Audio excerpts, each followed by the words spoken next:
இந்த நாள் இனிய நாளாய் அமையட்டும். 3/3/2026 செவ்வாய்க்கிழமை. இன்னைக்கு ரொம்ப முக்கியமான நாள். பௌர்ணமி சாயங்காலம் 5:52 வரைக்கும் இருக்கும். பிரதம அப்புறம் வந்துடும். மக நட்சத்திரமும் இன்னைக்கு காலையில் 8 மணிக்கு போயிட்டு பின் பூர நட்சத்திரம் வந்துடும். இந்த முக்கியமான நாள் எதுக்குன்னாக்கா இன்னைக்கு ஹோலி பண்டிகை என்கிற வண்ணமயமான வசந்தோஸ்தவம், காமனை தகம் செய்தவுடன் வரக்கூடிய பண்டிகை. பிறகு வரக்கூடியதானது சந்திர கிரகணம். இன்னைக்கு அந்த சந்திரனின் கிரகண விஷயமும் இன்னைக்கு உண்டு. இந்தியாவில் தெரியாது, இருந்தாலும் கிரகணம் உண்டு. சில கோயில்கள்லாம் இன்னைக்கு நடை அடைப்பதும் உண்டு. ஆனால் இந்தியாவில் தெரியாதுங்கிறது ஃபேக்டர்.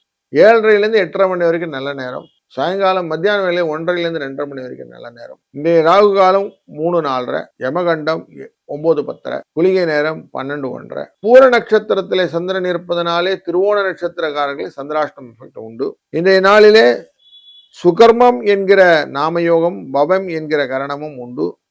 சுகர்மம் அப்படின்னாலே இந்த பெயிண்ட் அடிக்கிறதுன்னு சொல்லும் இல்லையா, அந்த விஷயம். வீடு கட்டுறது, பெயிண்ட் அடிக்கிறது, கல்யாணத்துக்காக முன்னின்று பெயிண்ட் அடிச்சுக்கிறது, பூமி சம்பந்தப்பட்ட காரியங்கள் செய்வது, புதுசா எதனா பதவி பிடிச்சிக்கிறது, இப்படி மங்களகரமான காரியங்கள் செய்வது. பவமும் மங்களகரமான காரியங்கள் செய்தால் நல்லது. இன்னைக்கு பௌர்ணமியும் இருக்கு, அதனால சந்தோஷமா நிறைய காரியங்கள் நல்லதை செய்யலாம். ஹோலி பண்டிகையான வசந்த உற்சவம், வசந்த காலத்தை வரவேற்கக்கூடிய நாள். அதனால கலர்ஃபுல் டே இன்னைக்கு. இன்றைக்கு அந்த பூரம் அப்படிங்கிறது ஆண்டாளுடைய நட்சத்திரம். கிரகசாந்தி செய்வது, மாடு வாங்கிறது, வியாதியஸ்தர்கள் குளிப்பது நல்லது. ரிஷப ராசி அன்பர்களே, இன்றைய நாளிலே உங்க ராசியினுடைய மண், மனை, வாகனம் என்கிற 4ஆம் இடத்திற்குள்ள சந்திர பகவான் உள்ள நுழைகிறார், கேதுவுடன் சேருகிறார். கேது ஞானகாரகர், எதையும் யோசித்து செய்யக்கூடிய விஷயத்தை கொடுப்பவர். சந்திரன் பரபரப்புக்குரியவர். இப்போ பரபரப்புக்குரியவர் ஞானத்துக்கு, தியானத்தில் இருக்கிற இடத்துல போவாங்க. நார்மலாக அந்த மெடிடேஷன் ஹால்குள்ள போயிட்டீங்கன்னா மற்றவர்கள் எல்லாம் தியானத்தில் இருப்பதை பார்த்து நம்மளும் தியானத்தில் அமர்ந்து விடுவோம் இல்லையா?